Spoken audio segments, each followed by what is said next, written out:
I want to know everything there is to know about you. I am going to introduce me. You must have spotted her by now. She's always there. Don't I deserve love? Somebody has to like me best. Hello, and welcome to another episode of the Don't Know Her podcast. I'm Michael.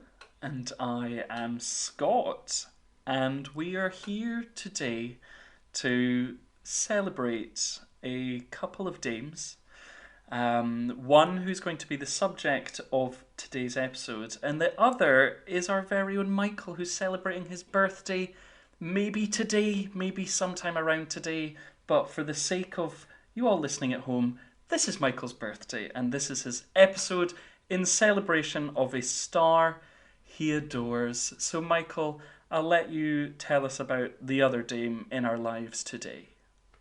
Well, yes, I feel like I needed a birthday episode to be able to talk about this person because she is so established. I mean, she may not be as famous as, or as, I guess, cast in everything as an Olivia Colman or an Emma Thompson, but we are talking about maybe the dame of dames, like of her contemporaries.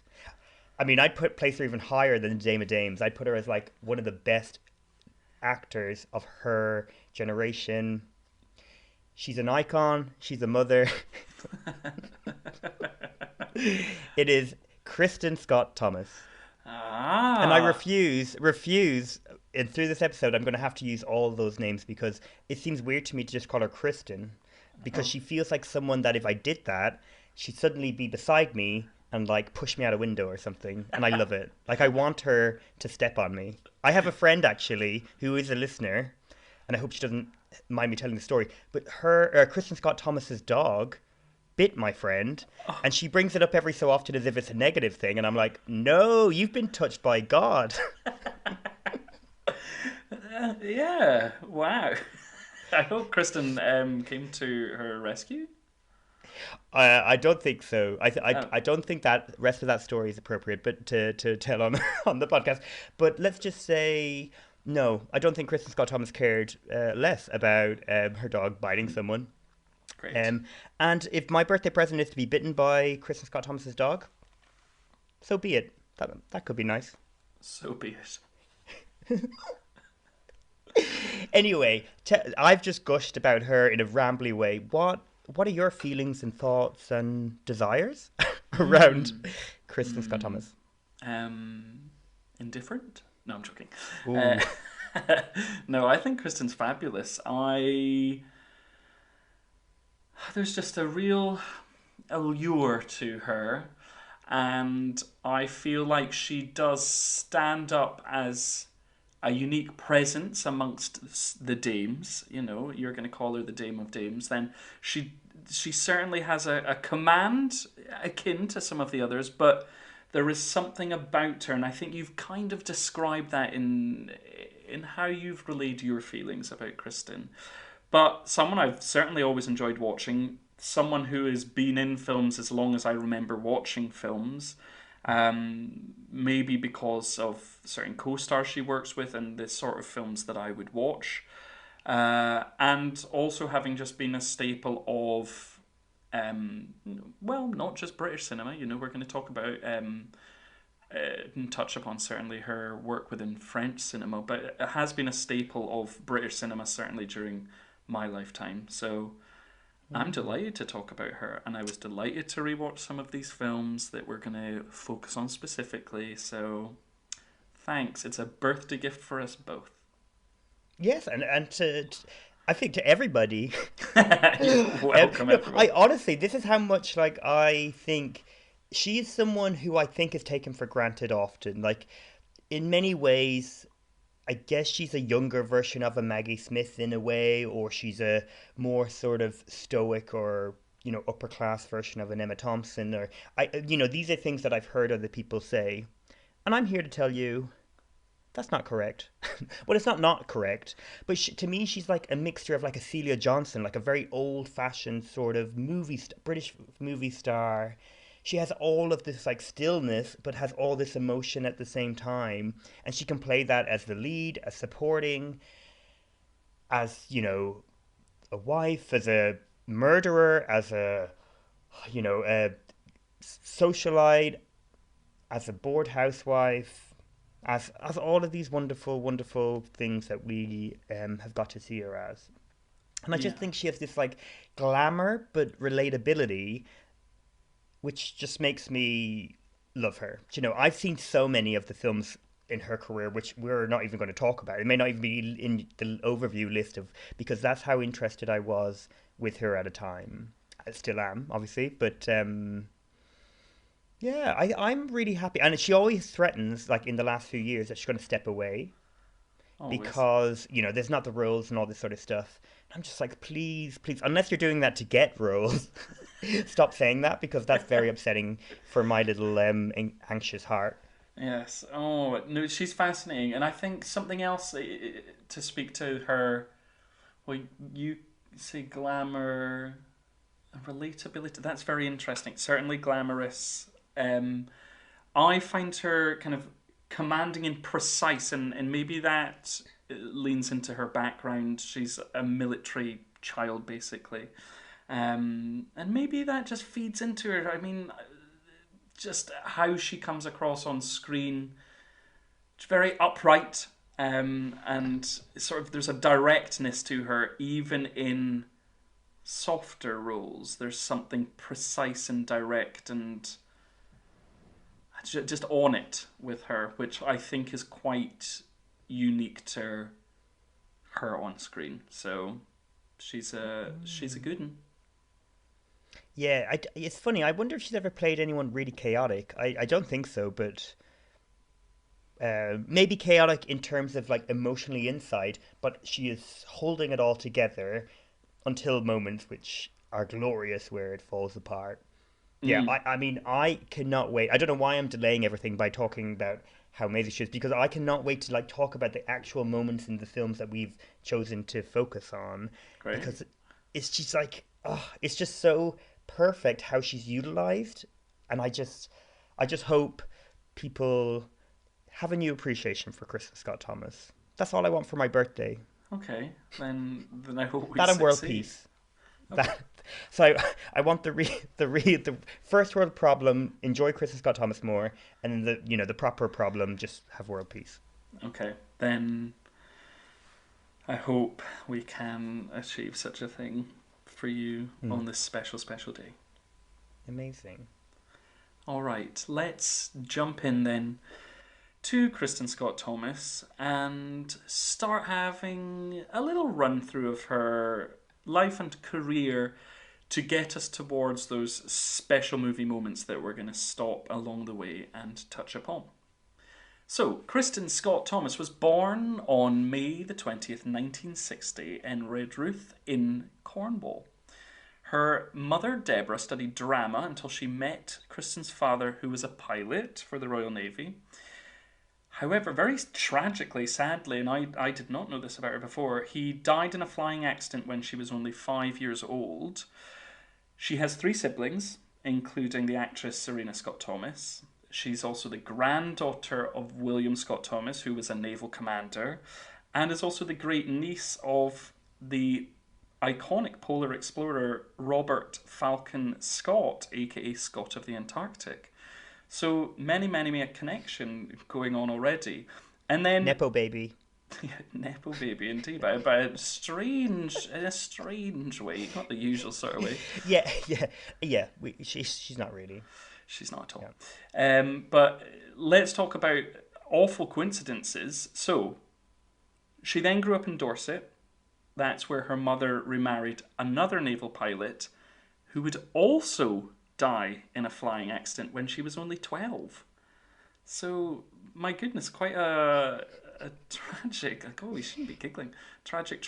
No, I'm only giggling because I've like built up this whole episode to be like, I'm so excited to get into this, and now we're just talking about her traumatic childhood. This is why she's probably never done a Desert Island Discs. Like if I was her, I wouldn't be talking about this shit. Perhaps, but maybe she has. Sorry. I know. I feel like she maybe has actually. Now that you say that, I think she might have.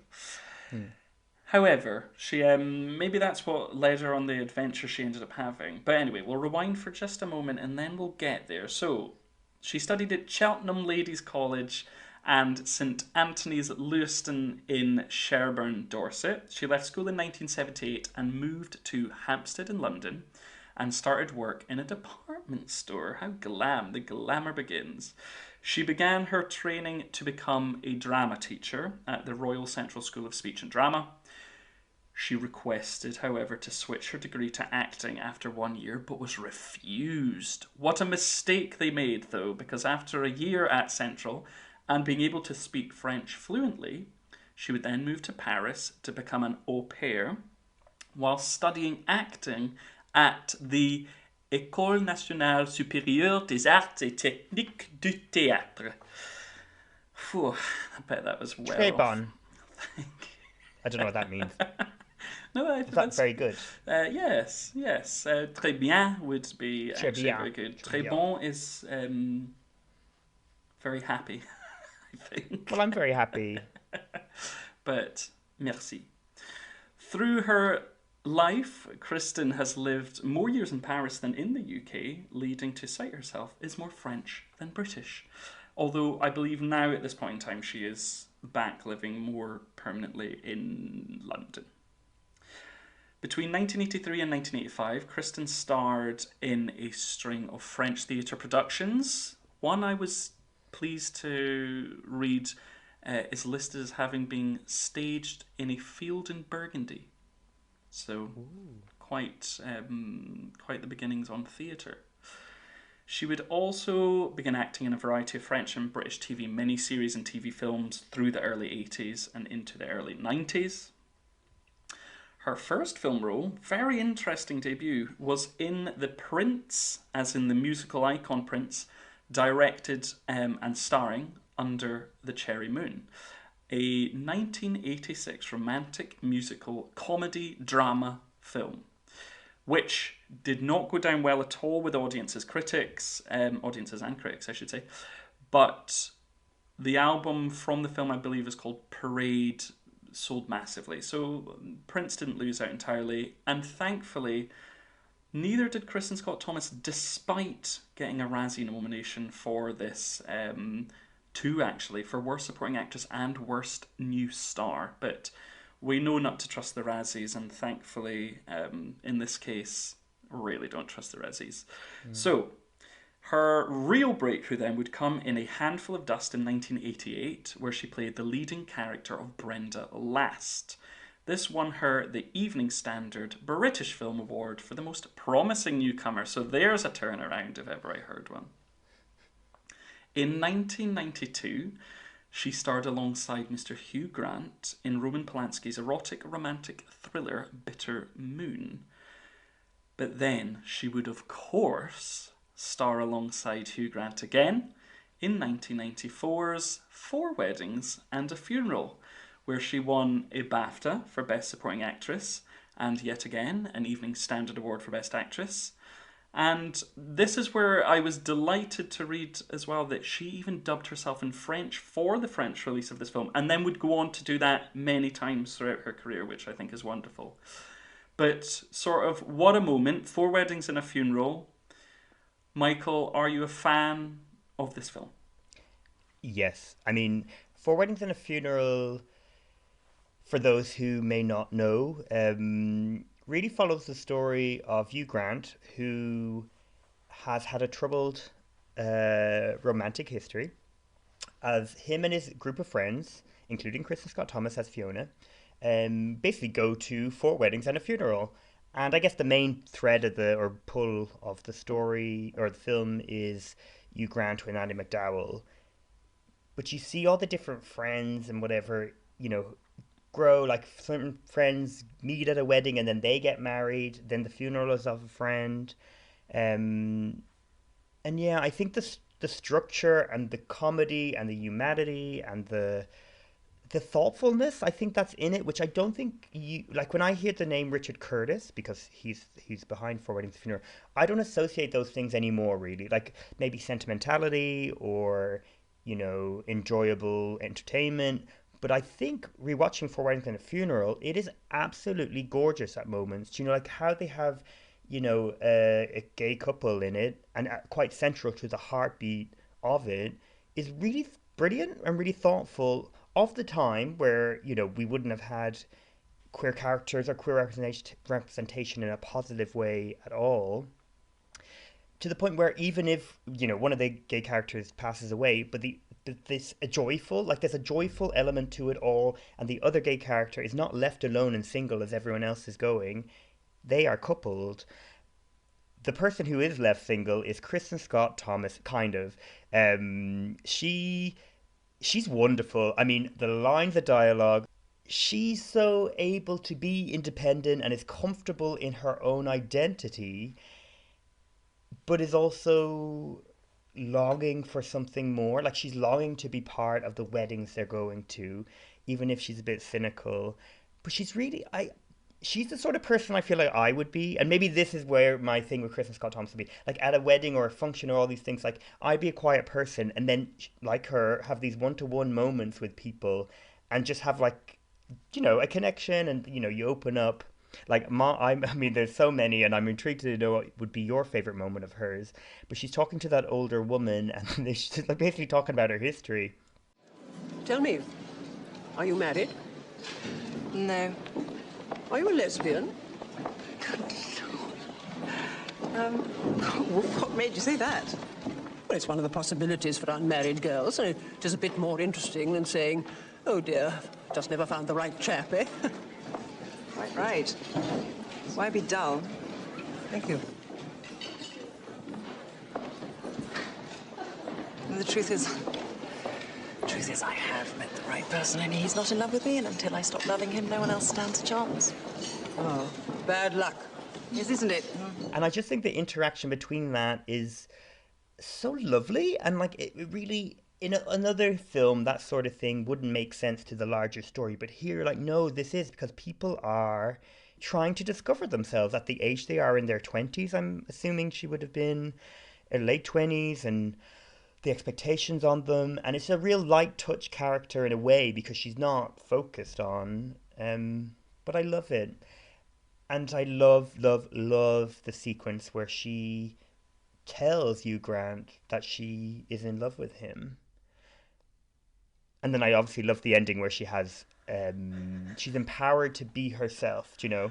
And then we would have had her as Queen of England, because she it's insinuated she is married to Prince Charles. Oh my God, I can't keep up. The new king. The new king, yes. At Well, the time, well, hopefully by the record, we're you know, when this has come out, he's still alive. But I assume so. King William. Oh, King Charles. Oh my God. Anyway, it doesn't matter. Whichever the one married to Camilla. That one, yeah, that old geezer. Yes, she's wonderful in this. I echo your thoughts on the moment where she expresses her love to Hugh Grant. I think she absolutely nails that moment because she plays it without it being a moment seeking sympathy. It's sort of just laying her cards on the table. There's a moment of hopefulness. It's taken away, but you can feel that that's not what she's out for. She just chooses her moment. She offloads, and you really feel for her, but not because it's manipulative or calculated in that way to make you feel that way. So I think she plays it brilliantly. Her jackets and clothes in this film as well, marvellous, my goodness. All of it. I mean, the aesthetic of the film, it's funny, the further the way you get from the 90s, something like Four Weddings and a Funeral really does aesthetically become very pleasing. Yeah, it's so much so, but the whole film, I mean, it feels, although similar to other Richard Curtis films, we should say Mike Newell directed Four Weddings and a Funeral, but Richard Curtis is the writer, and it feels like other films tonally, maybe like a Notting Hill or something like that. You can understand it's from the same pen, but they captured sort of a kind of lightning in a bottle in terms of this connection between the friends and the atmosphere that's set within the film. And like you were saying earlier about the structure and just jumping between this, it is so pleasing. It's just so delightful to be in this world for a couple of hours watching. And these group of friends just feel so oddly relatable to me. And it's not that it's because I have a group of friends which feel exactly like these characters, not at all.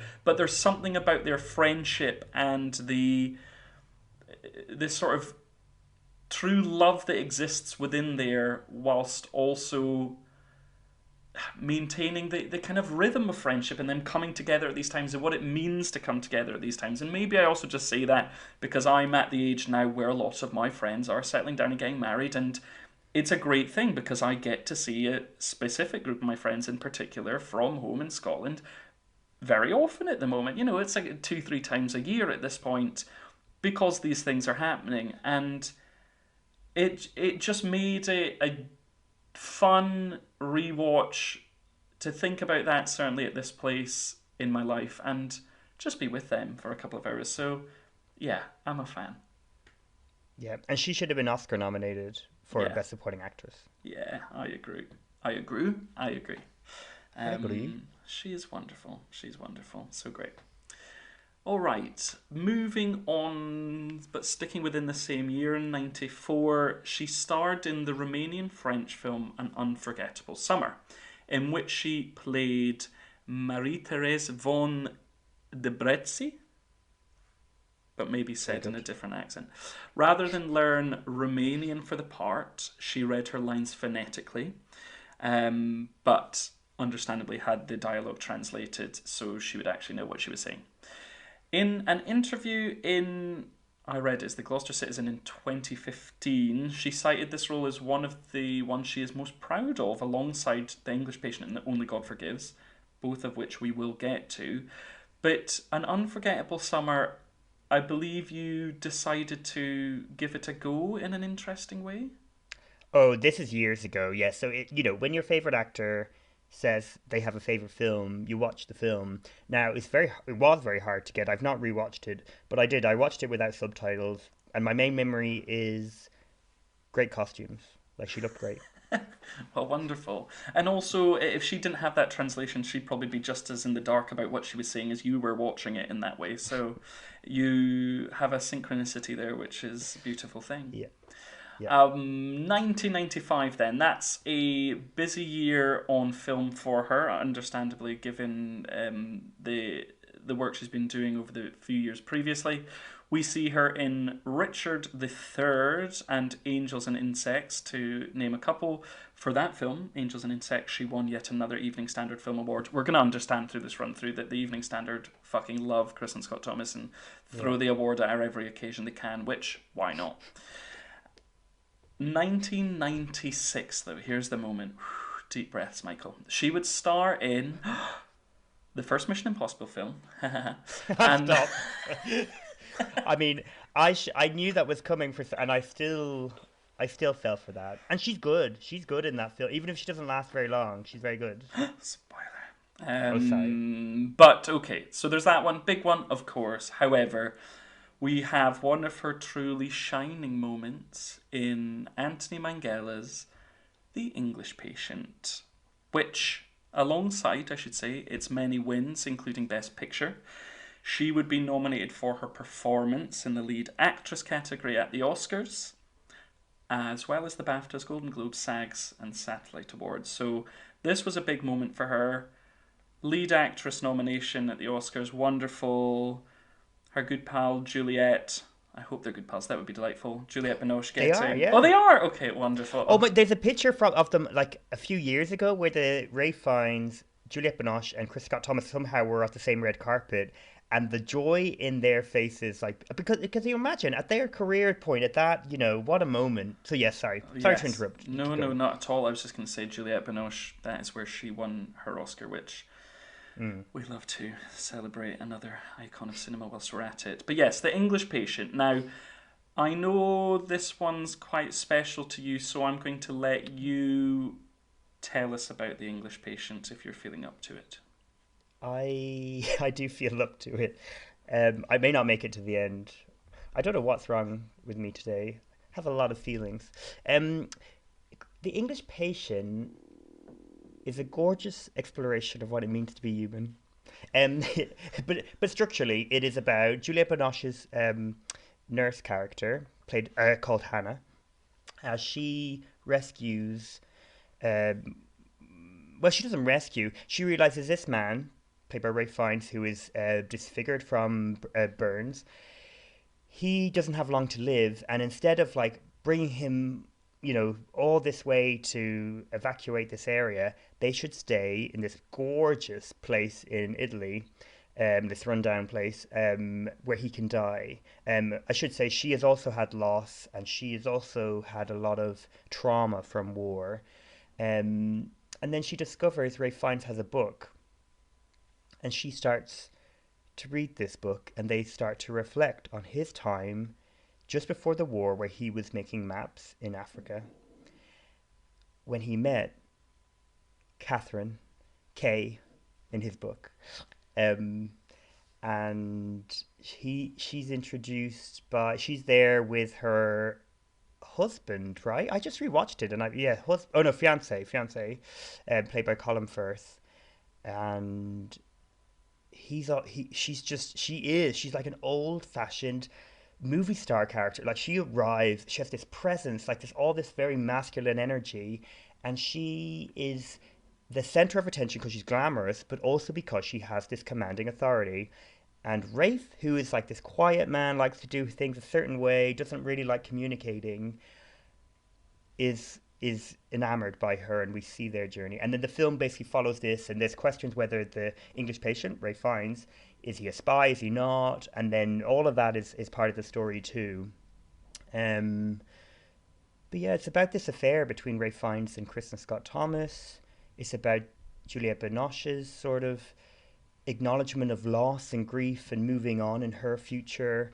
As she has a relationship with the absolutely...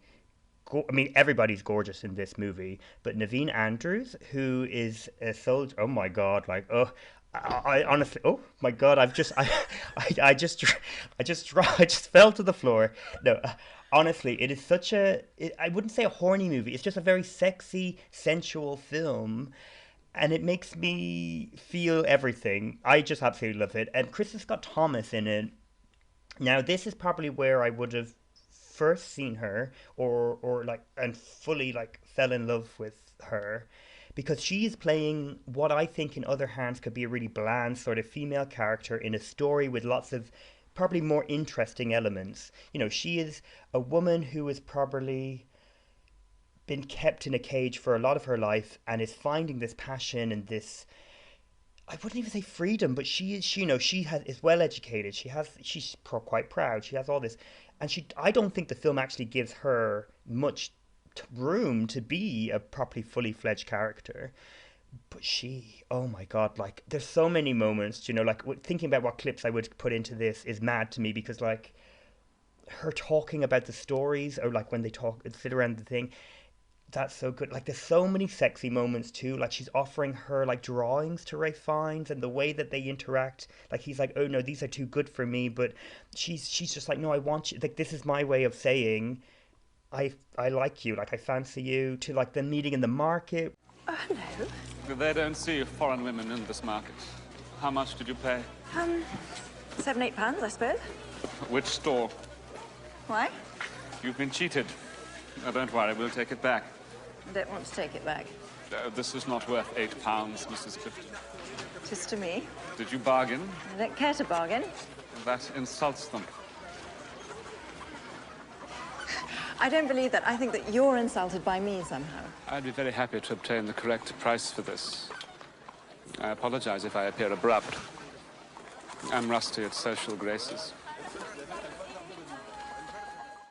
I just find it all so romantic. This is my fantasy film in a way of their interactions, and they are so hot together. Do you know, I don't think there's a more attractive leading couple than Ralph Fiennes and Kristin Scott Thomas in The English Patient. I do it. This I'm kind of not even telling much of the story, but I think it's no surprise the film was embraced that way. I also love the book, I should say, and I think this adaptation is probably one of the best adaptations from a book to a film. And I've actually read the book twice. I've seen the film countless times. I listen to the soundtrack a lot. I just live and breathe The English Patient. Amazing. What about you? So I don't have quite as gushy a relationship with it, but I do still think it's great. I think her story in the film is a very interesting one. I believe this is a role that she kind of fought hard for, and although she was kind of trying, I think initially the producers of the film was 20th Century Fox. They didn't want Kristin Scott Thomas. They wanted Demi Moore, who was apparently also really going for it.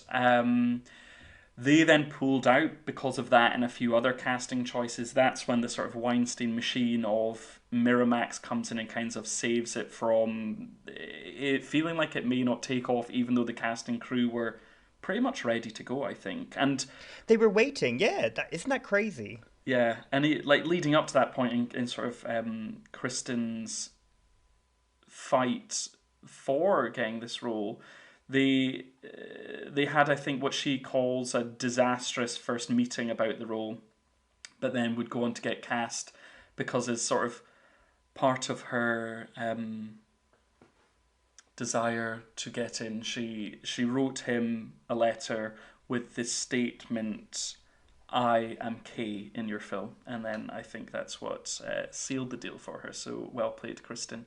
But she is just wonderful in this. Even that story kind of leads into what The English Patient is and what it's doing. So understandably, 1996, it's a while back now, but it feels like quite a unique film of its time in that it was harking back to things from way before, like David Lean type cinema, and it has a sweep which was quite unusual for this time. So therefore what the film is kind of asking of its stars is something quite particular, and you get that, I think, specifically from Kristin Scott Thomas and Ralph Fiennes in particular, and they're doing great at sort of presenting themselves in the way that serves the story and serves this sort of, not, when I say rigid, I don't mean it in a bad way. I mean it in a way which sort of serves the story well. But these characters who have a kind of upwardness, which it just fuels this sort of dreamy, romanticized idea of this love story on screen. And I think for it's that this sort reason, of coded language of that's why, like, I bring up, I guess, Celia Johnson is a bit like, because like Brief Encounter, there's no, these characters live in a bubble where yeah, communicating in that way has to be the stilted, performed, like exactly what you're saying. And you're right, they nail that without it feeling stuffy or old. yeah, completely. Old fashioned, I should say. No, for sure. It's a beautifully shot thing. The music is amazing, and Juliette Binoche is also an absolute gem. So there are many things to get out of this film, and it's a real lovely settle in and let it kind of wash over you and go with it, old-fashioned type of film, which just works for me. So it was a good one to revisit. And I feel like it's a film that gets a lot of like negative things said about it, like it's long, it's this. I mean, because I've never seen it on the big screen. Now, loads of films are shown a lot on the big screen, and for me, like this, I mean, I will see it one day because I imagine in 5 or whatever many years it will become cool, or whatever. But I just feel like people just underwrite it as this sort of romantic drama that's long, that's British, that's about posh people, and I think they're misremembering, or maybe misunderstanding, or maybe I'm just totally, naive and silly and I don't get it. But yeah, it is amazing. And one thing I want to say about it, because rewatching it, it really struck me, is it very easily, and this is because this is the book and the film, both of those stories could have easily been not misogynistic, but it feels not feminist, but also not, like, it's realistic. Like, for instance, when they first have sex, Ralph Fiennes and Kristin Scott Thomas, he rips her clothes. Then it cuts to he's in the bath mending her clothes, and then this interaction, and it's how, like, gender is really thoughtfully included in this thing, including Juliette Binoche's, being a nurse. She has all of these drugs, and then we have Willem Dafoe arriving, and there's all the dynamics between them are really thoughtful, and obviously it's to do with nationalities as well as gender, and I think it's a really, really, really well thought through piece, and I love it. I just love it. And one thing I do want to ask before we go is, because or move on even.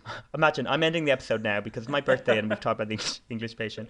No, I'm always like, from a structure point of view, the leads of this movie, it's Juliette Binoche's story, really, and then it's Ralph Fiennes' story. He's the antagonist to bring her, and Kristin Scott Thomas is a supporting role. Like, that is, so it is. I always find it wild that Juliette Binoche wasn't lead and Kristin Scott Thomas supporting, but I know in a traditional, romantic thing and how they sold it, Kristin Scott Thomas is the lead, and I'm not trying to take that away from her.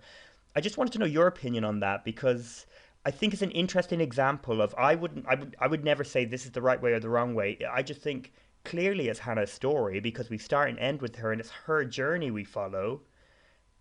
But yes, no, I agree. It's certainly her story more than it is Kristin Scott Thomas's character. That 100%. So she, for me, is more the supporting role, and Juliet certainly is the lead. But yes, I'm with you. You're sort of with her the whole way, and him. I guess those two are kind of the leads. But I guess the Oscars get too hung up on the idea of a romantic lead being the lead and things like this. But either way, Binoche has an Oscar win. But maybe it would have been different had it have been flipped. Then maybe Kristin Scott Thomas would have an Oscar win. Who knows? It could be. Well, funny enough, I still think Juliette Binoche would have bet Frances McDormand in Fargo. Like, I feel like something about Juliette Binoche in it is her energy on screen. She's the heart of the film in a way.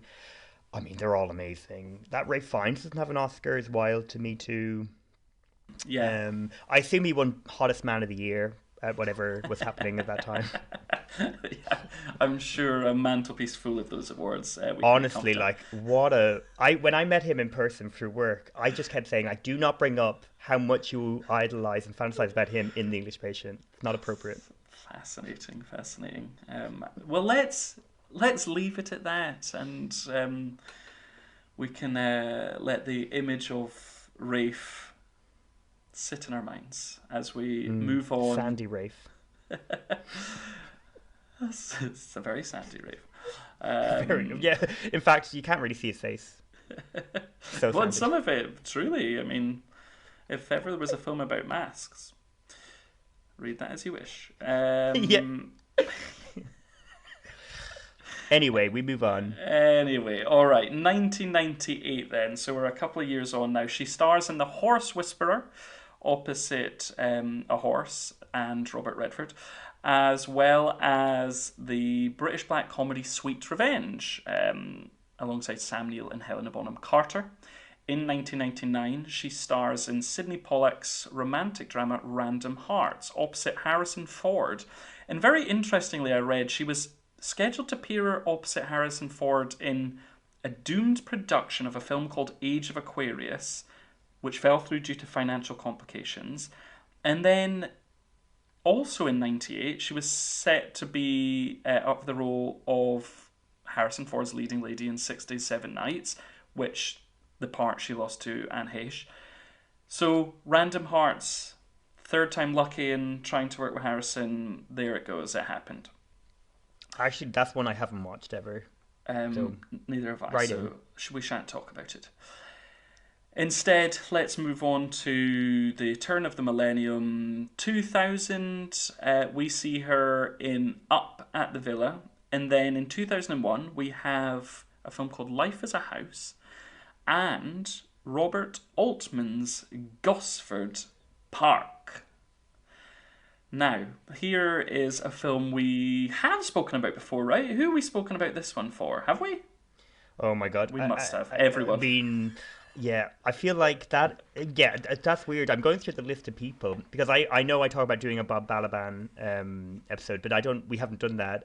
Or Emily Watson, or Kelly MacDonald, or Eileen Atkins, who's a dame, surprisingly for some. That might be an piece of Oh my trivia. gosh, stop it. I'm only joking. I'm sorry. I just find it wild she's in that Dame documentary with Joan Plowright, Maggie Smith, and Judi Dench. Anyway, that's a really weird way to throw shade at a really wonderful person. They just needed someone to make it relatable. I'm joking. Do you not think Lady Olivier, Joan Plowright, was enough? Sorry, but yeah, Gosford Park, Gosford no Park. idea. That's so. I would convince we've spoken about it, but I guess not. Gosford Park tells the story of a group of well-to-do folks gathering at the manor house of Michael Gambon's character and Lady Kristin Scott Thomas. And on the kind of time spent there, shooting trips and all that, there is a death and things A murder? spiral out of control. A murder, indeed. And then it sort of turns into a bit of a whodunit in a large house situation.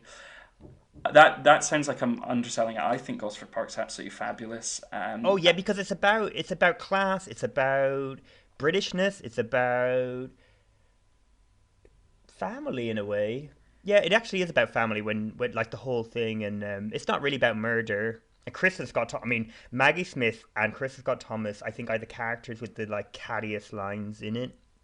Yeah. The interaction between, like at the dinner table when they're talking to the movie producer, played by Balaban, I find absolutely delicious.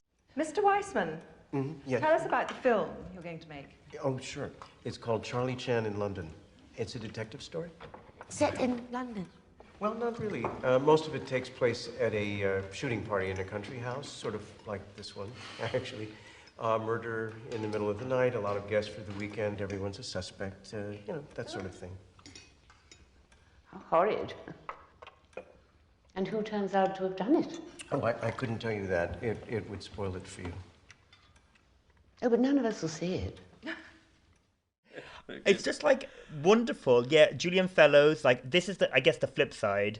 If it wasn't for Gosford Park, we wouldn't have had to had Downton Abbey, and we wouldn't have had to have the Gilded Age. I'm only joking. I as you know, have a soft spot for those two. But it did really gave Julian Fellows an Oscar, which seems wild, and then also gave him all this space to make these heritage pieces that are basically campy melodrama soap operas.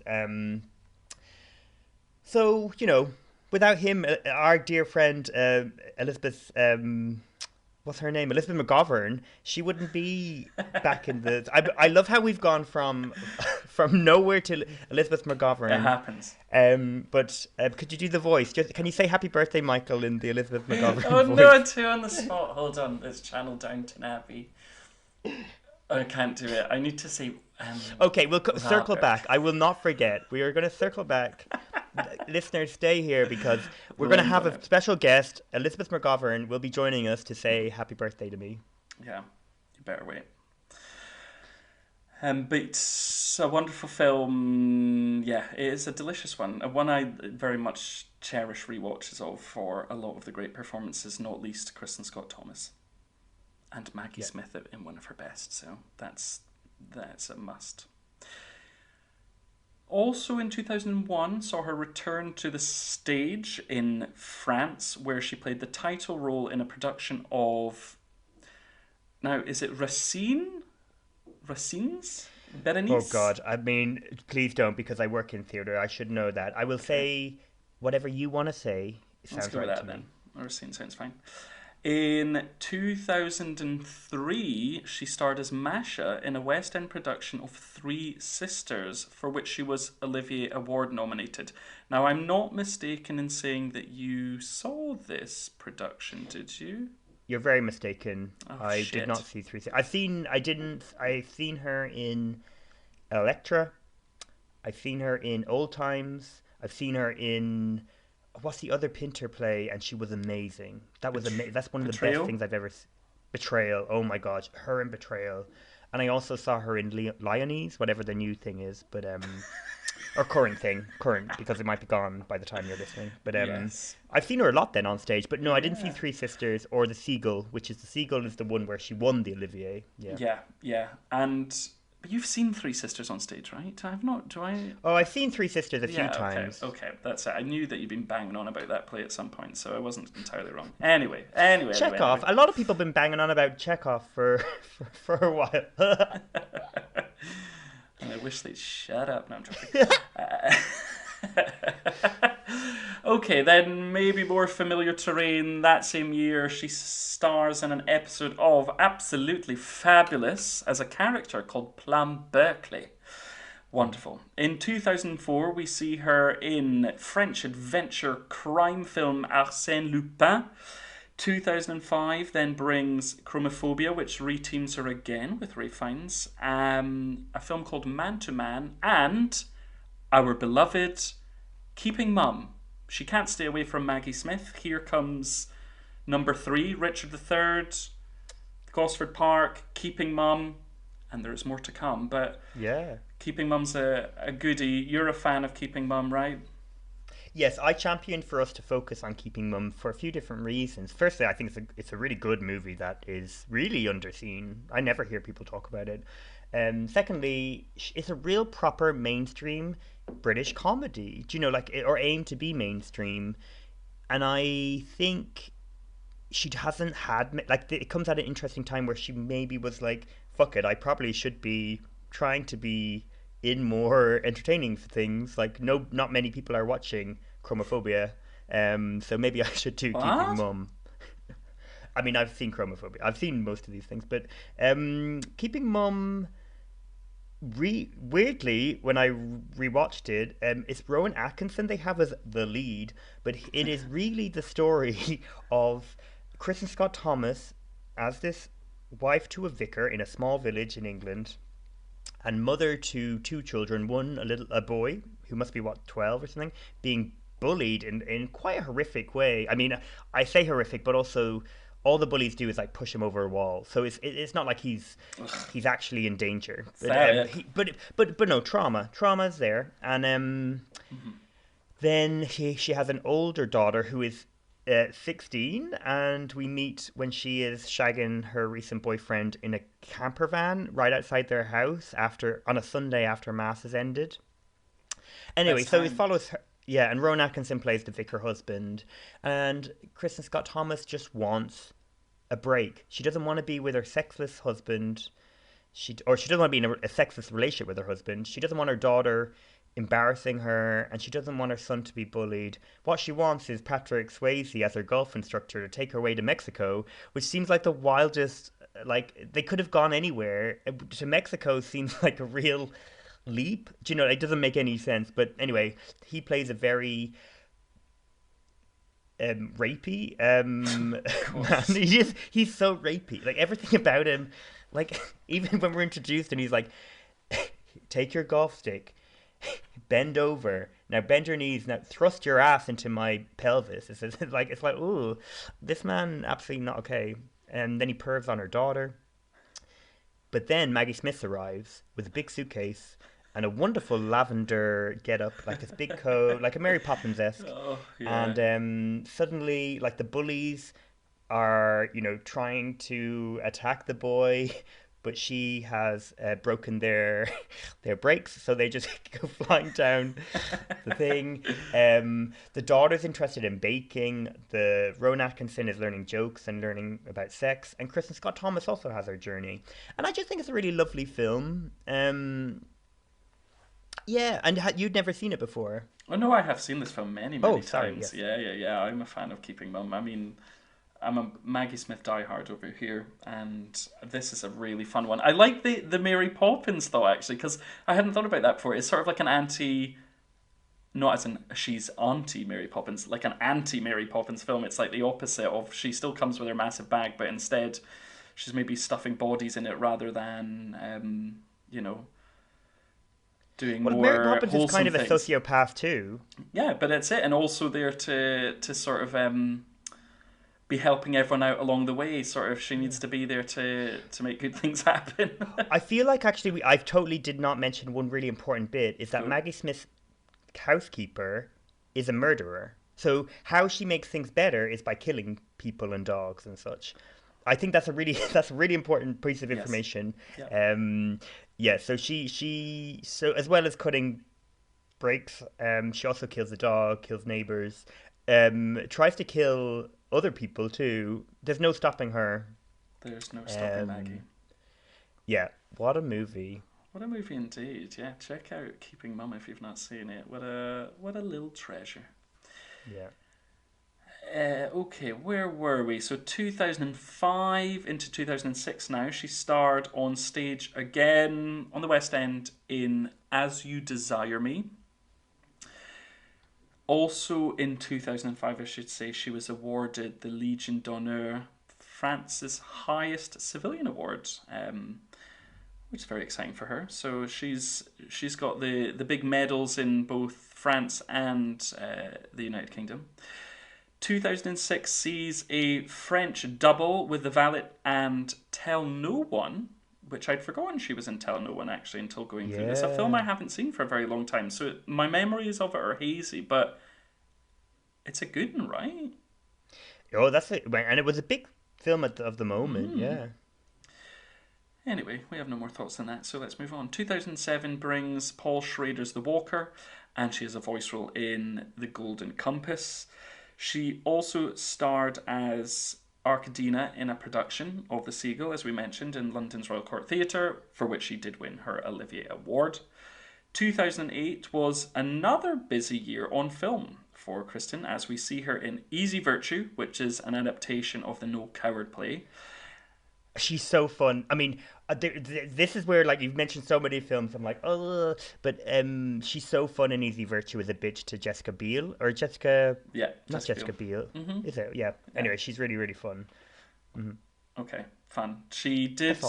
The fun was recognised. She got nominations from BIFA and the London Film Critics Circle for Best Supporting Actress for Easy Virtue. She was also the same year in Largo Winch, a French action thriller, The Other Boleyn Girl, playing Lady Elizabeth Boleyn.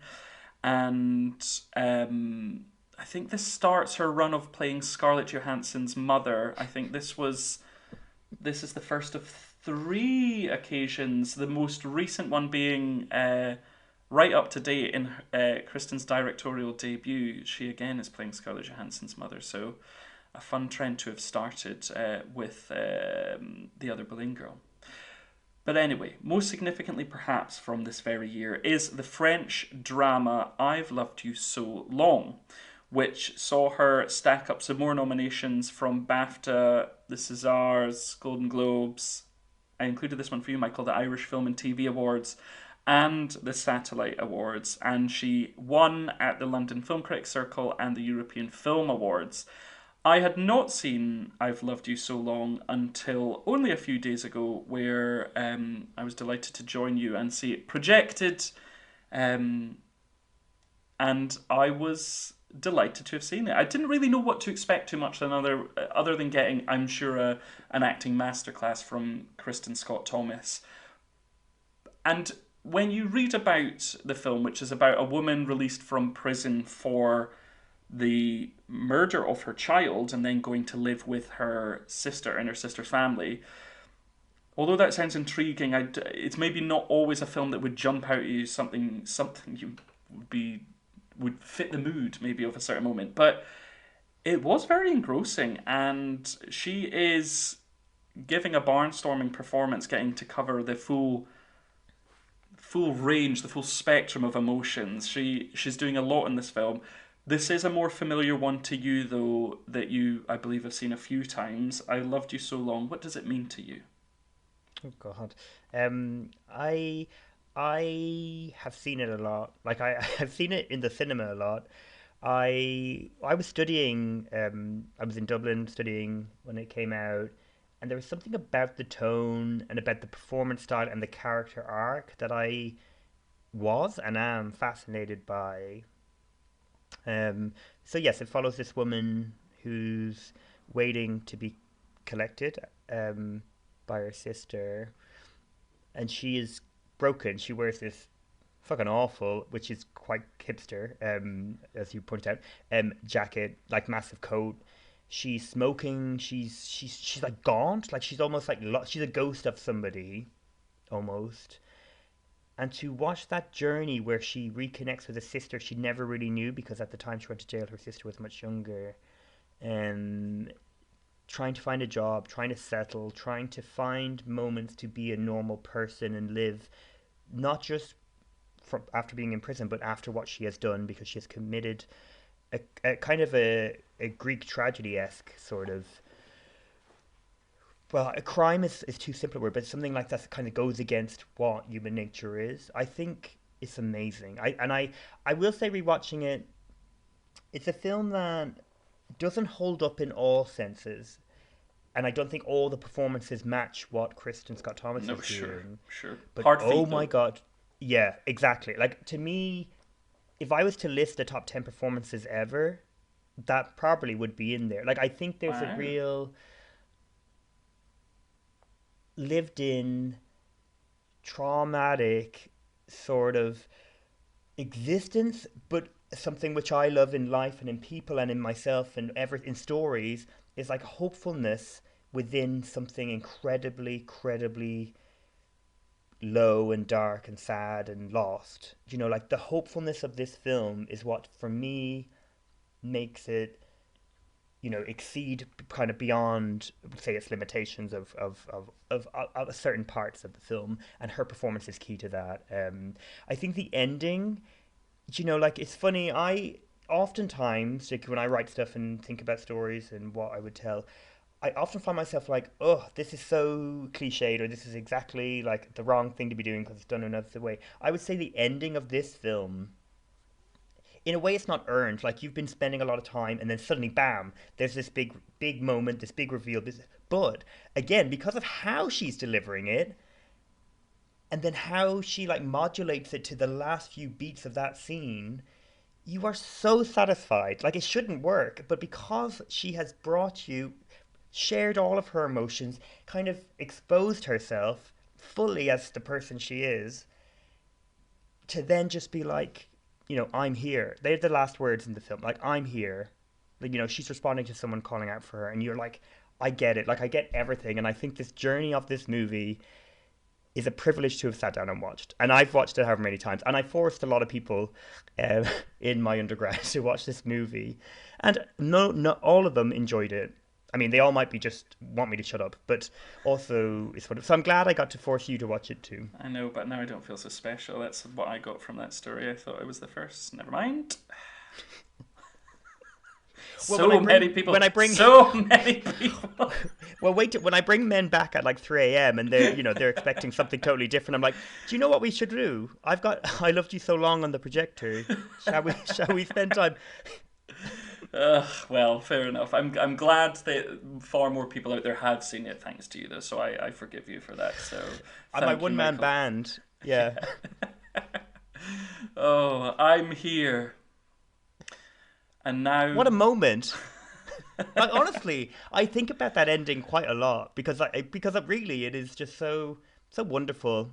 I wish everybody could have a journey like Kristin Scott Thomas's character has in that film, to be like, whatever is making you feel shit, you can be okay. Do you know, it's going to be okay. Yeah, but I wasn't suspecting that she would go into the Sondheim number straight after, but it was an interesting... It was funny, because she only said, I'm here, and then she just started singing, I'm still here, and it's just confusing. I should say, just before that, this Oscar year was wild. Like, this is the year where Kate Winslet was nominated for 2 Best Actress things in loads of places, for The Reader and for Revolutionary Road. It's where Sally Hawkins was not nominated for an Oscar for Happy Go Lucky. It's where Melissa Leo, who we like to bring up, was nominated for Frozen River.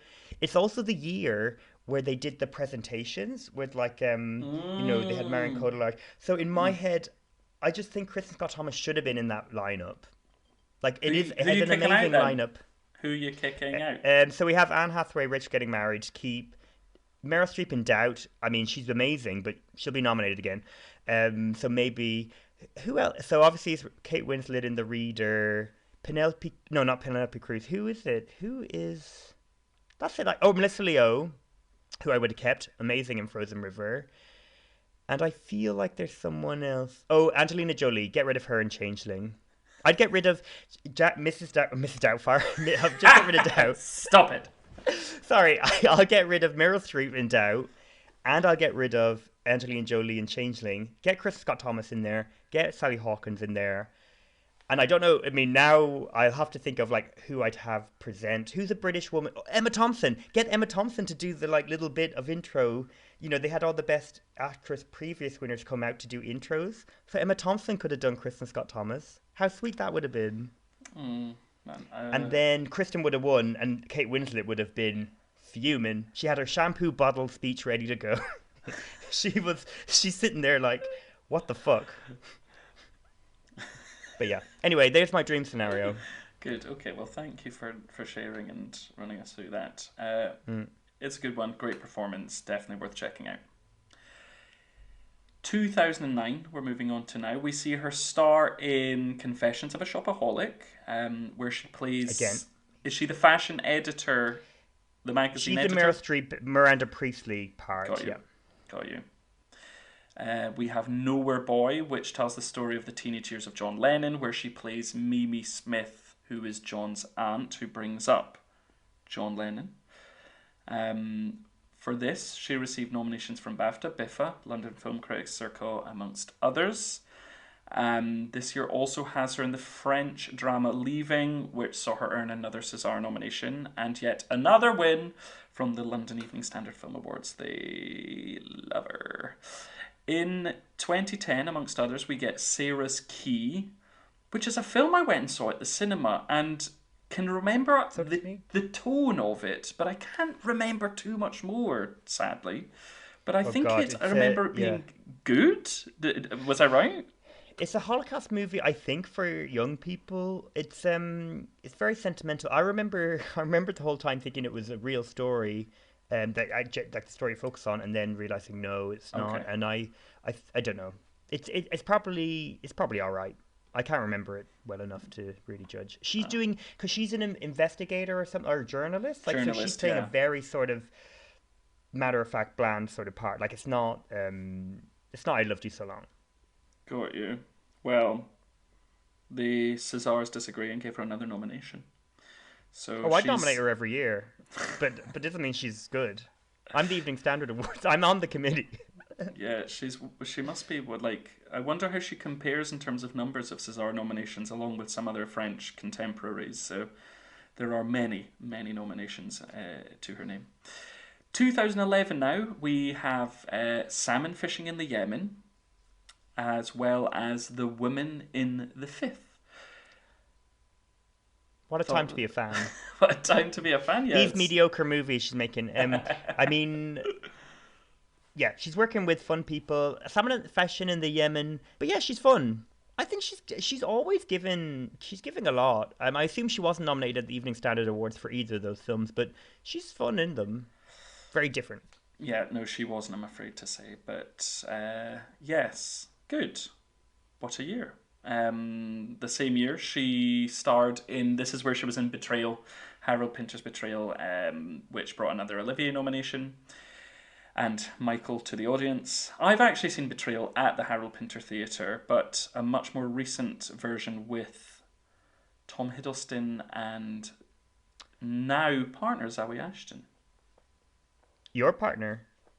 Not my partner, but she seems great, I wouldn't mind. Sorry, is she going out with Tom Hiddleston? Is that what you were saying? Mm-hmm, yeah. Oh, God, I can't keep up. These semi-famous people...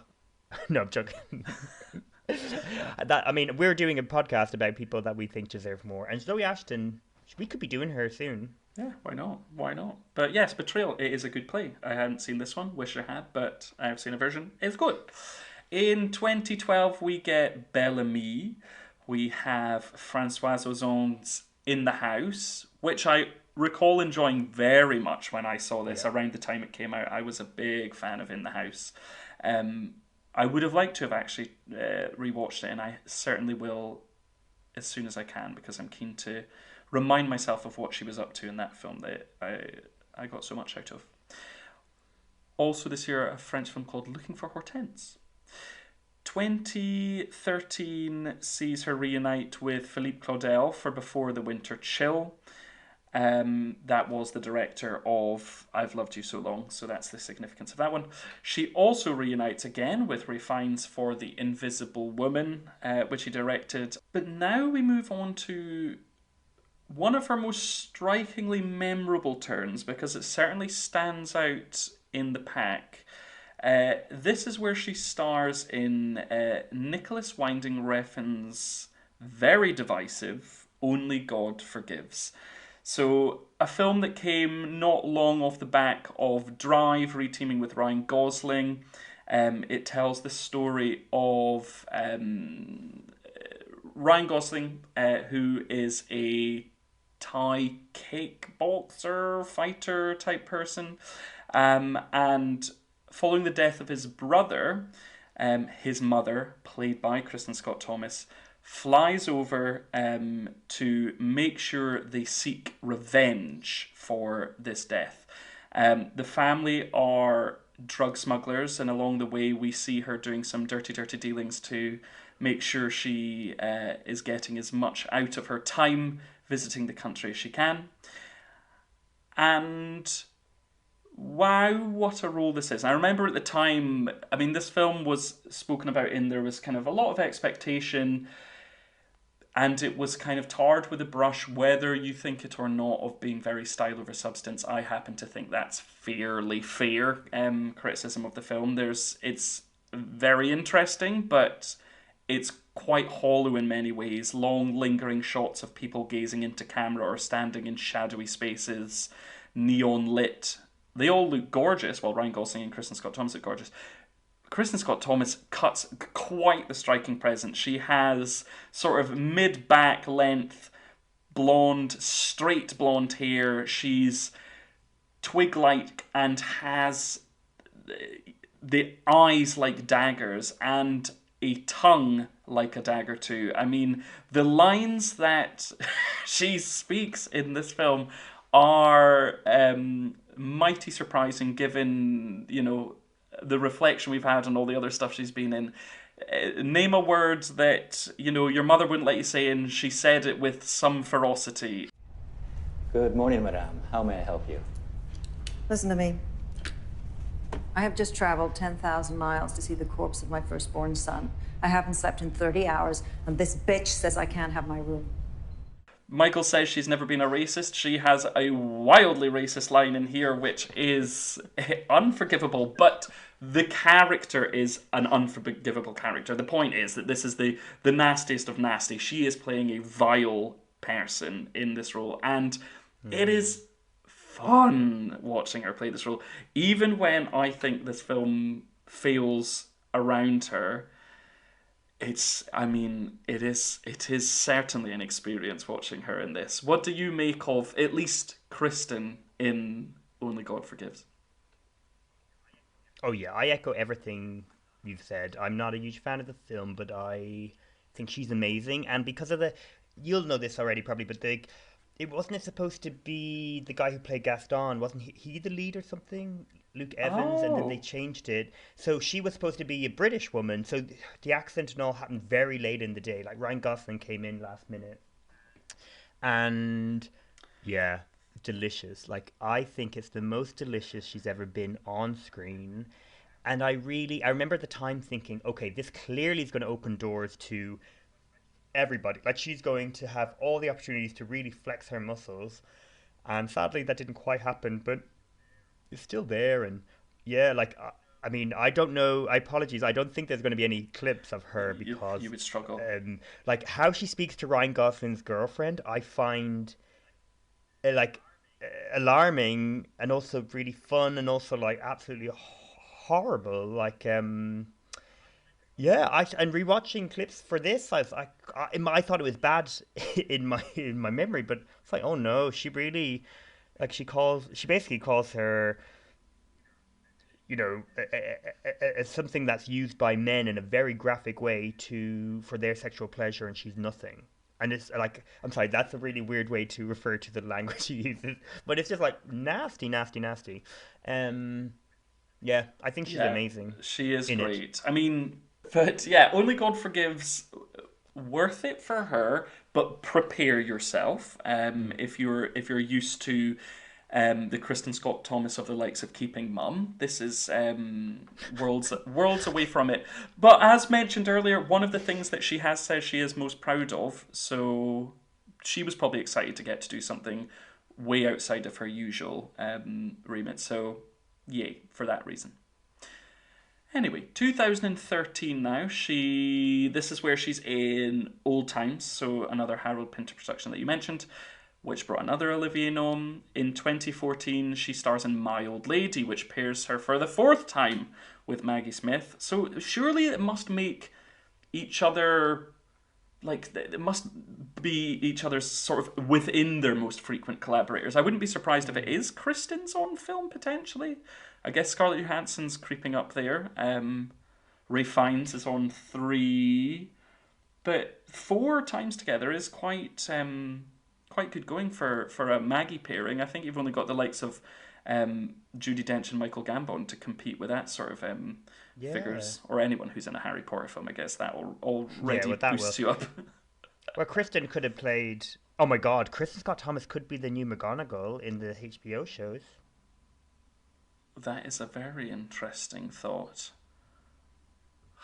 I can't not see Maggie, but I like your direction. So I just want her to have exposure if she wants it. That would do it. So maybe we're speaking it out there. So listen up, world. Anyway, on from that. So My Old Lady, she then from there went on to do Sweet Francais. The same year, this is where she is in Sophocles' Electra, which earned her 5th and most recent Olivier nomination. This same year, she was made a dame for Services to Drama after previously holding the OBE, which she received back in 2003. 2015 would see her take on the role of Queen Elizabeth II in Peter Morgan's The Audience in London. And also, the damehood is not accidental. She was cast as the Queen when they gave her the damehood. So I think they wanted her to say nice things and stuff. Oh, how interesting. Or it was a press thing. I've no idea, but I'm certain that, like, how the hell? She was very young. Like, we have Imelda Staunton, Leslie Manville. Like, we have a lot of people who would make more sense than Kristin Scott Thomas at that age. Yeah, interesting. If you want, that's a conspiracy theory. You can talk about 9/11, you can talk about the Titanic, but I want to talk about Kristin Scott Thomas getting a damehood. We'll leave that for your other podcast. Conspiracy theories on why is someone a dame. Oh, is it? Eileen Atkins. Why? How did Eileen Atkins? Oh God! Here we are to tear her down again. Jokes. She's a great dame. Yes, she is a great dame. A great dame. She's a great dame or a great dame? No, she's a great dame. Okay, you need to stop. No, you're being the worst. You're being the worst. Anyway, okay, moving on. 2017 brings Sally Potter's The Party, which is a fun role for everyone involved in that film, but she's certainly having a good old time with Sally in that one. Another Evening Standard win from that film. The same year brings The Darkest Hour, which was kind of one of the more recent buzzy moments for her, playing Clementine Churchill, the wife of Winston Churchill. She received a BAFTA nomination, but certainly was in, the conversation for all the other awards that were going at that time. But the film is stalled. That's a film, that's wild to me. So, boring. We move on. 2018 sees her in the Alicia Vikander reboot of Tomb Raider. But now we come to the best of the best, the one that truly cannot be ignored and shall not. It is Military Wives. A call from home. So I shouldn't joke because it's actually quite serious. A very heartfelt thing, and I'm there. Particularly after, I didn't realise Kristin Scott Thomas's connection to military families. Well, I guess that's true. Military. Yeah, literally is from a military family. So I suppose it does make a lot more sense why she was probably interested to be in this film. Also, I always find it really like I have such gratitude because I think there would have been a real easy way to do the like real life version of what happened in Britain at that time when people were obsessed with that choir and that man be played by James Corden. I found him unbearable.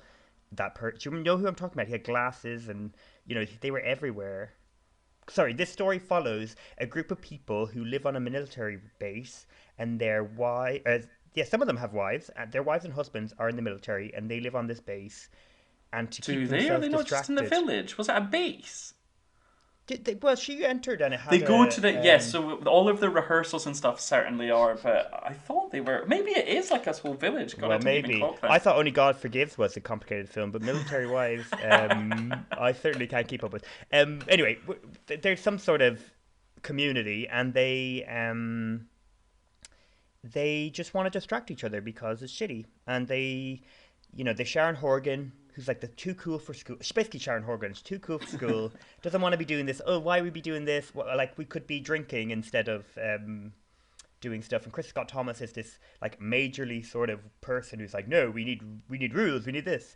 And then they join and make a choir. They start singing Yazoo. They start having emotions. Start talking about themselves. Start bonding. They learn a lot.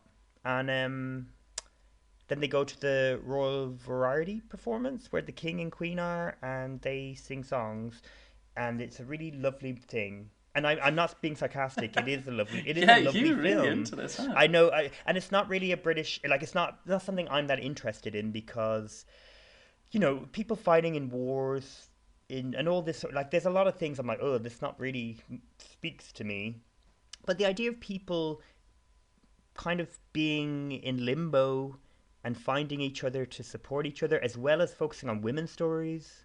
Sorry, that sounds like I'm this 60-year-old white cis heterosexual man. Women's stories matter, and I'll tell you why. But it is to have the conversation they talk about. I love how Sharon Horgan and Kristin Scott Thomas's dynamic is. I know it's not customary for the Colonel's wife to get her hands dirty, so to speak. Yeah, exactly. That's my role. No, of course.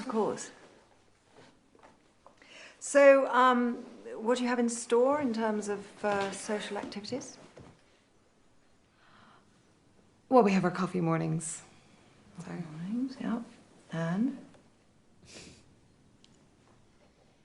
Potluck parties. Oh, potluck party.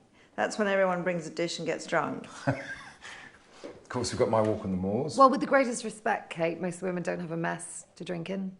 They can't go into town and get pissed, so they need somewhere to let off a bit of steam. Absolutely. Yeah. Absolutely. It's because I love both of those women, but, when they have their climatic argument, they are not holding back. They are going hell for leather, and it's gorgeous to watch. It's fun. It's a light-hearted film, but with a big theme. And Kristin Scott Thomas sings. She has pearls. She's married to Emma Thompson's husband on screen. Yes, that's correct. and that's it. And I think she gives Keeping Mum, a really good performance in a movie that is basically a mainstream entertainment piece. And I think her part of being the stoic woman who has lost her son, and her finding ways to be able to basically be un-British and emotionally express it, and in the most public forum ever of singing a song about it, I really like. I really enjoyed rewatching this film. It might have been the last film I saw before COVID shut down cinemas as well, which is it's probably an odd film to have watched. But yeah, I didn't know at the time. Made it all the more special for you. The only thing I wrote for this one was, she's fine, the film is sweet enough. I think that maybe sounds a bit too damning. I had a nice time watching it. It's certainly, for those who like Calendar Girls, it's a very similarly natured film with a sort of similar arc to it. So if you like Calendar Girls, you might like Military Wives. That would be my pitch for them. But yes, yay to anything that we see Kristin, of course, and Sharon Horgan we love. So, Military Wives. 2019 also saw her land a fantastic role, something much shorter but very, very impactful for me. She was in an episode of Fleabag for which she was Emmy Blunt Award. nominated. See, Emmy nominated 3 times for guest actress in a comedy. And this episode's a great one. I mean, every episode of Fleabag's great. This one really stands out because of Kristin Scott Thomas and what she's doing in this really beautiful moment between her and Phoebe Waller-Bridge.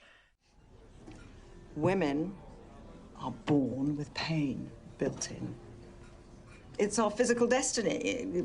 Period pains, sore boobs, childbirth, you know. We carry it within ourselves throughout our lives. Men don't. They have to seek it out. They invent all these gods and demons and things so they can feel guilty about things, which is something we do very well on our own. And then they create wars so they can feel things and touch each other. And when there aren't any wars, they can play rugby. And we have it all going on in here, inside. We have pain on a cycle for years and years and years. And then, just when you feel you are making peace with it all, what happens? The menopause comes. The fucking menopause comes. And it is the most wonderful fucking thing in the world. She certainly deserved that nomination. I don't know who else she was up against, but Fiona Shaw as well, was it not? In Fleabag as the therapist. I mean, I don't know. Neither of them won, but I don't know who. But it was a good category, I remember. Okay, fair. And yeah, I agree. That part, yeah. I mean, so great. I was exciting for her as well, Kristin Scott Thomas, because again, that could have been given to an Olivia Colman, or I mean, Olivia Colman's in it, but as somebody who would always just get those parts. I don't think Kristin Scott Thomas is on the radar in the same way as those actors, and I don't know why. No, I agree. It's a strange thing, but yeah, I feel like everyone's seen Fleabag now. But if you haven't, watch it and enjoy that episode when it comes around. So now we move into this decade. In 2020, we had the final set, and she also played Mrs. Danvers in Ben Wheatley's remake of Rebecca. Shame for everybody. Oh, gosh, that is is really honestly that that film. Fucking hell. Oh no, is she not good in it? No, I mean Mrs. Danvers. They take away the sexuality and or a lot of it. She's not creepy enough. And actually, Kristin Scott Thomas would be perfect in that role, as we would have had by what is the name of that amazing actress who plays Judith something. That's so annoying. Amazing. That's one of the best performances in Hitchcock film. But yeah, she's not creepy enough. Armie Hammer's boring and a cannibal, and no, sorry, I don't think that's been proven, and I also don't want to go to jail for my birthday. Okay. And Lily James, I love Lily James. She's actually kind of perfect as Mrs. De Winters, but just the film's a bit bland, yeah. Okay, well then, no more needs to be said on that. So, same year, she stars in an episode of the iconic Alan Bennett-helmed series of TV monologues that is known as Talking Heads, in an episode called The Hand of God. From 2022 until present, she has been starring in... And do you know who played that originally? What are we talking about? The Hand of God? Alan Bennett, yeah. Oh, sorry, go back to that one. No, I don't know who played that originally. Who was it? I'm pretty certain... Let me double check. I'm pretty certain it is... Well, I thought it was Maggie Smith, but the joke is on me. It's Eileen Atkins. No way. No way. Do you know what? Right. Here's me. I want to tell you, Eileen Atkins and Kristin Scott Thomas are both amazing. There we go. Wow. I can't believe that. That's amazing. What a moment. Thank goodness you took us back there for that incorrect assumption. Wow. Okay, right. Before you gladly interrupted me, I was saying in 2022 to now, she's been in the Apple TV spy series Slow Horses as the Deputy Director General of MI5. In 2023, the year in which we are recording, as mentioned earlier, we have Kristin's directorial and screenwriting debut with North Star, which tells the story of three sisters returning home for the third wedding of their twice-widowed mother. But the mother and daughters are forced to revisit the past and confront the future with help from a colourful group of unexpected wedding guests. That's the plot as snatched from a certain movie website. Kristin's playing the mother here, like I said, third time for Scarlett Johansson's mum in after the other Bowling Girl. Oh, and The Horse Whisperer, that was the other one. So an interesting trend in her career. And then things to come, or actually no, we should mention, you already mentioned it, but she has also been back on the stage in London in, pronounce it for me again? Well, Leonese? I actually don't know. Okay. She's really fun in it. Like, she's having a great old time. Great. And paired her up with Lily James again. So a win for both of them at least, I'm sure. And things to come then. So we have Jane Anderson's Women in the Castle. We have Rupert Everett's Lost and Found in Paris. And a film called Paramour, as the BMW heiress Suzanne Clatton, although I think this one has actually been slated for a few years now, so it might just be one of those that keeps kicking around, but hopefully anything which has her in a leading role we want. And there is more to come of the TV series Slow Horses. So that sort of takes us up to date. The only thing I hadn't actually mentioned to this point is that she's also the mother of 3 children, and that she revealed to a Belgian newspaper a few years ago that she dreams of working with the Dardenne brothers. So I hope she gets that. And that leads us quite nicely on to what our wishes would be for Kristin's future on film. So you already gave us a spoiler. What are you hoping for, Michael? Well, actually, the Dardennes brothers, like, she'd be amazing in that. And, like, you know, if anyone's seen the 2 days, 2 nights, 1 day, 2 nights, whatever, how many days and how many nights, with Marion Cotillard trying to get enough signatures from her colleagues to keep her job and keep her sanity. Okay, so I'm going basic for me. So anyone that listens will know exactly what director I'm going to bring up. Pedro Almodovar, because I think this would be perfect. But I think we've already had a film version of this Stephen Sondheim musical, but we should get it again, A Little Night Music.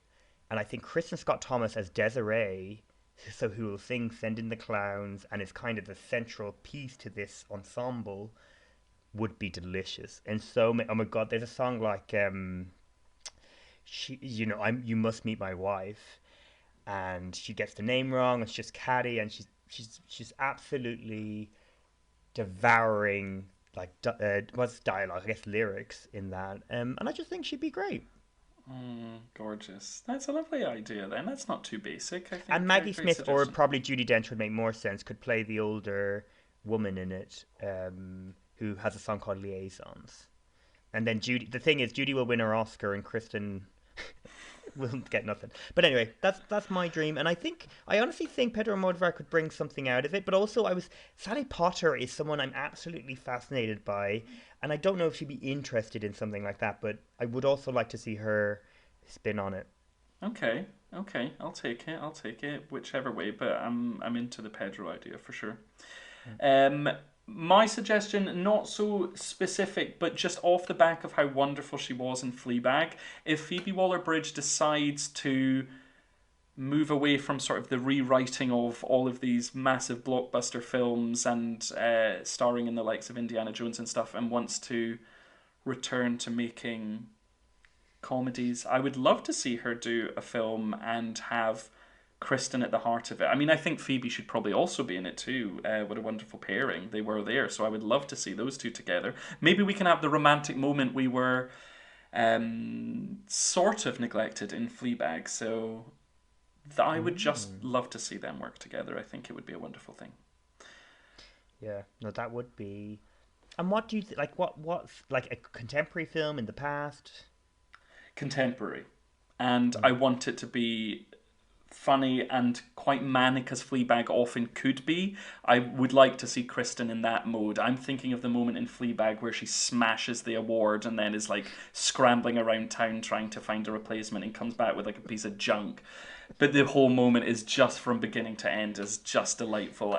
Why not have Kristin doing that? Because like you said earlier, we never really get to see sort of the kind of chaotic modes, you know. There's always that sort of hardness or steeliness somewhere, and I just want her to see her go bananas, cuckoo, and have that sort of fun time. So that would be my choice. I love that. I also imagine, you know, the moment in Fleabag when they're Fleabag and the sister turn up at the father's house for the, you know, the anniversary of the death of the mother, and Olivia comes like, sad day, and all this. I feel like Kristin Scott Thomas would be really good in that sort of environment, and we haven't seen her do essentially a black comedy, but a broad one, you know, like yes, I think that would be fun. Yeah, gosh.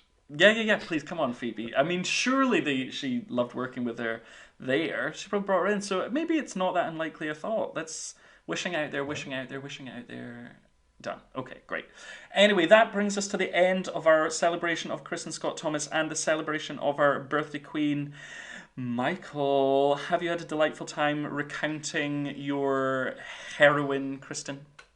I've had a wonderful time. And as always, I'm so grateful to, you know, have all of this with you as well. I think it's so wonderful that, you know, we've done this for so long and I get such joy out of it. So thank you. Good. Oh, I'm so glad. That's very, very sweet. You're going to make me cry, so I'm going to move us swiftly on. And I'm glad that we could have done this one for your birthday. So it's a goodie. And should people like to reach out to us, Michael, to maybe suggest one of their heroes of cinema for us to cover, someone we may have not thought about ourselves, or maybe just nudge us towards one that's been sat on our list for a while, where may they reach out to contact us? They can get us at don'tknowher_pod on Instagram and Twitter or X. And you can email us at don'tknowherpod@gmail.com, I think. And please do rate and review us because, like, you know, I'm sure all of you listening want to do something for my birthday. And now if you're a close friend of mine, I will expect a present. But if you're not, I would expect. Sorry, that is a joke. But if you are a close friend, you'll also know that's. I am joking.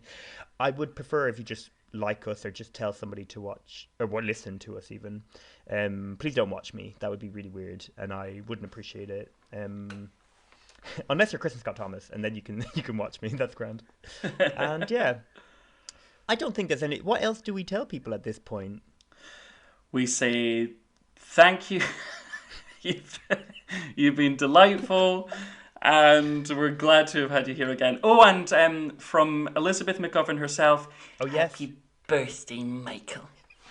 Oh my god, I love it. That's kind of like a mixture of I don't know who. That was sort of like Marilyn Monroe too. Yeah, that was too weird. But I love it. Sorry, Elizabeth, didn't do you any service there. Well, we have to do Elizabeth McGovern at some point. Oscar nominee. We'll get there, and then I'll work on the impression for that one. Yeah, please do. All right, until then, thank you so much for this birthday episode, Scott. Thank you, everybody, for spending time with me this birthday. And to Kristin Scott Thomas, keep going. Keep going, Kristin. Thanks all. Bye. Goodbye.